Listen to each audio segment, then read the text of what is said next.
Okay, going over our mnemonic map from today's class. So at first we talked about the area plot and how really things move together. Really, the goal, or not the goal, I guess, one of the reasons that we use this plot is to determine better how different variables move together, how they kind of flow together, like this like kind of watery feeling of this plot is that things are flowing together, right? How are we going to determine and see that in our usually time series type of data sets? Okay. We next talked about the histogram plot, and one of the benefits of this plot is that it removes a little bit of noise, or a lot of noise. We have the ability to control the number of bins, how much generalization are we adding to this, and kind of think of it like what would the data set look like, what would the distribution look like if I had a bigger sample, right? So we're trying to remove a little bit of the noise, and that is often caused by the sample that we're receiving or that we've collected. And another one that we want to deal with is or that we talked about was the scatter plot that has a lot of, that really allows us to see trends and patterns in the data. And this is, although very valuable, I mean, still within reason to use lots of the time.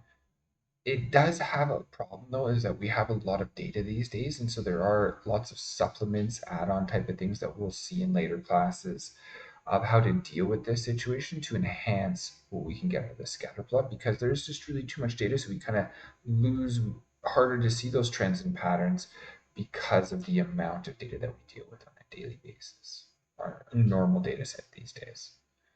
We also discussed the pie plot, which is pretty cool, the things we can do. I'm from finance. I really like pie plots. Data science in general doesn't really love them because our eyes are not good at telling proportions in a circular pattern. We can tell things are bigger or smaller, but by how much is actually, it's a little bit tricky for us to tell. So we really want to make sure that we're always going to note this plot if we do use it to compensate for that lack of our ability with our human eyes.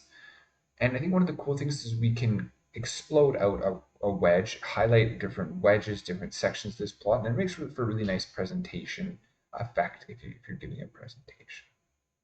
We also discussed the box plot, which is super handy for highlighting outliers, kind of generalizes and kind of not ignores exactly, but you generalize the rest of the distribution to really concentrate on those outliers, and that's the goal of this plot. We next discuss the scatter matrix, which is plots many bivariate relationships altogether. And this is, it's usually too much to put into a final presentation, but it gives us as the data analyst the ability to understand where to go from here. What are we going to look at next? What are we going to do next?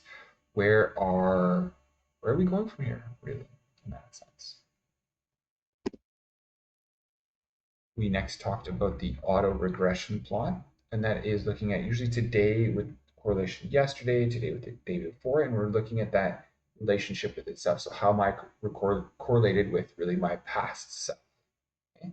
Really valuable in time series predictions, something like a stock market or another time series related data set. We also discussed the Andrew curves plot, which we'll see the mathematics in the workbook. The mathematics are a little bit complicated. The goal of this plot, and really to think about what the purpose of this is allows us to tell how closely clustered a category is. So how related are all of the data points, in looking at it in multi-dimensional space, bringing it down to 2 dimensions, but considering it in multi-dimensional space. So how closely related is one category, the row of one category, related to the row of another category? It's really focusing on the strength of categories by using this plot. We discussed the types of different formattings that we can have in a pandas plotting. We can do on top of, so we can put two plots on top of each other with the second, even if they're from different scales, with the secondary axis equals to true. We can also use the subplotting function to put plots right next to each other, above and below, or side by side, which allows for a type of comparison that we might miss if we put things, although putting things on top of each other can let us see small differences, they might also hide things as well. So putting things next to each other, or above and below, or on top of each other, really depends on the situation when those would be valuable. And experimenting, see which one's going to work the best for you is really the best way to define that one out. We talked about how communicating results can be handy. We have the ability to highlight our plots, or not our plots, our data frames. And so if we wanted to focus on one certain thing, Pandas has something for us that's very quick and easy to use to highlight the max, the min values, the null values to really draw the eye there very quickly. And if you're trying to communicate something, some new data set that you might be familiar with, but someone hasn't read that before or seen the data before, very helpful to direct their eye where you want it